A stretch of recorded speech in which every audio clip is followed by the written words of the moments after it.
In this video, I'm going to explain to you why you will never take your country back. Why no amount of fighting is really going to do any good.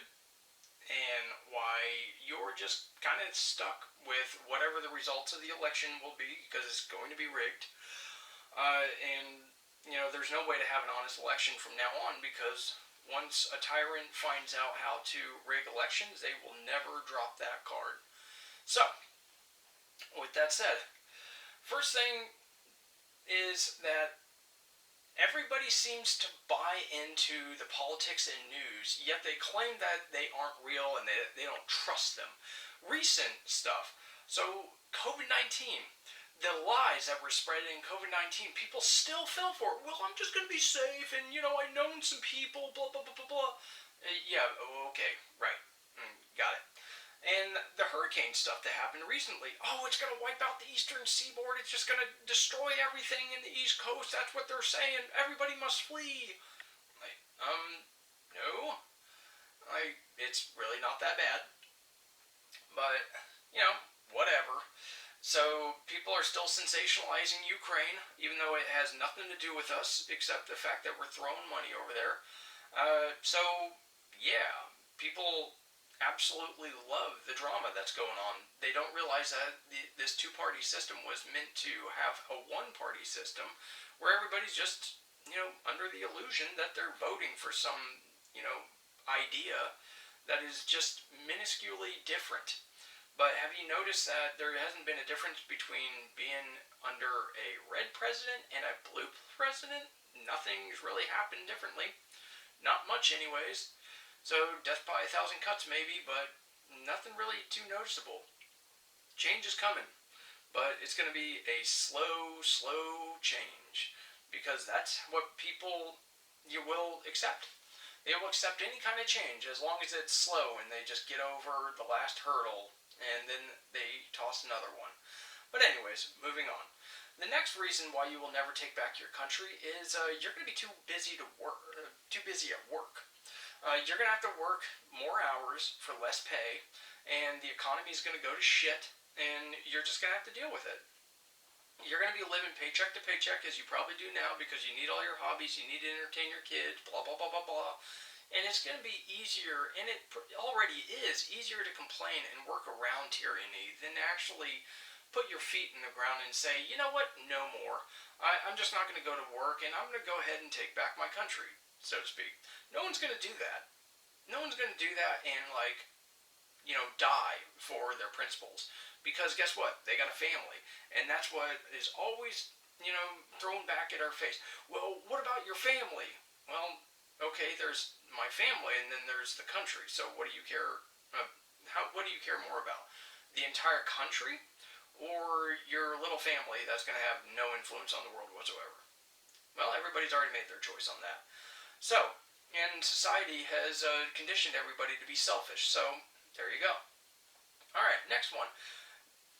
Most people have zero training and experience. They work off illusions about how we learn physical skills, such as shooting, or any kind of skills for that matter. And they have inexperience living in their own gear. So they also have no practical skills and no plan to implement it. So practical skills would be something like communication skills, like you can work with radios, you can actually fix electronics. And you can do it under pressure with very few resources. That you can actually fix guns, you can utilize guns, and you can actually do them in a harsh environment. So as far as that goes, like construction or whatever, with very few resources, maybe no electronic resources, nothing with batteries or anything. People don't have really practical skills like that anymore. They outsource all that to plumbers and contractors and stuff like that. They're scared to get their hands dirty. They don't want to mess up. Well, that's a problem. But that's what we're dealing with, and this is why you're not going to take back your country.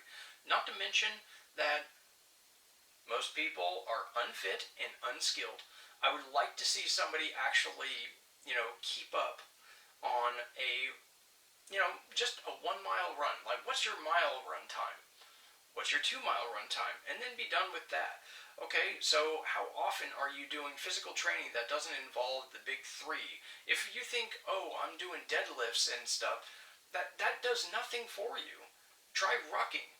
Try actually beating a time standard, doing that, and doing it several times a day. Try actually having a very active lifestyle that doesn't involve, lifting a barbell every now and then. How about something that's actually functional and practical, like actually being in gear and actually having to do maneuvers? When was the last time you did IMTs or individual movement techniques in gear, fully loaded with full ammo and everything, and actually had to do that for, 100 yards, 200 yards? Because if you have to break contact and you have to peel out or just break to the rear or whatever, you're going to have to do it for quite a while. So, yeah, if you're not capable of doing that, or you're not capable of running in gear, then you're not exactly fit, are you, for the task at hand? So, yeah. So, do you have any kind of fighting capability that doesn't revolve around falling on the ground and trying to work on it from there so you can get your head stomped in? So, yeah, just a question, and most of the answers are going to be, negatory. So the last one. Most of these people have zero supplies and resources, zero preparation with those resources, and there is absolutely no community. There is no common language. People are afraid to actually meet in person. The government has done a great job of, keeping people from wanting to meet and actually wanting to have a better life, right? Unless you're MS-13 or whatever, or unless you speak a different language and your intent is to, turn America into a gender identity hub. So, you know, people don't seem to actually keep supplies on hand for emergencies. They don't have 2 to 4 months of food on hand. They don't have any resources to be able to hear radio, maybe, intercept like ham radio. No ham radio skills. They don't have any medical skills. Skills in general are just non-existent. Even firearm skills, they just have no skills whatsoever. How about less lethal skills for people that don't deserve to get shot but still need to be, pushed away, so to speak? There's just no skills. There's no resources and there's no preparation with those resources. You can't just buy bubble pack radios and leave them in the packaging. You actually have to work with them and come up with a communications plan and implement it and see where your mistakes are and iron that stuff out before tragedy hits. People don't think like this. And I see it all the time. I see it in the training areas and stuff. I see it on those cute little video comments that people like to leave me. And I saw it in real life too. Get a lot of civilians that get around and they have absolutely no plan for implementation of contingencies. So there's no community, there's no common ground, there's no discussion, there's no commonality, and it's really sickening. I didn't think that this country was just going to go the way of the dodo bird like this, but there's a lot of hypocrites out there. They say one thing and they do another, and it's just I've kind of lost my faith in humanity.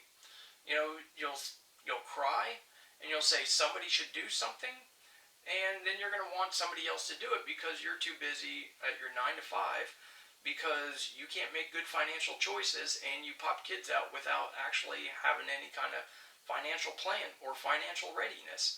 And then you get them stuck in this school system that wants them to play gender politics and identity politics.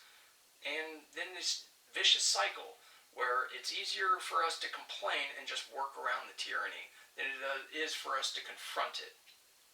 So that's the reality of where we are today. I hope it hurts, because that's real. That's how the world is today, and that's the way I see it. So anyways, let me know what you think in the comments below, and you guys have a shitty one.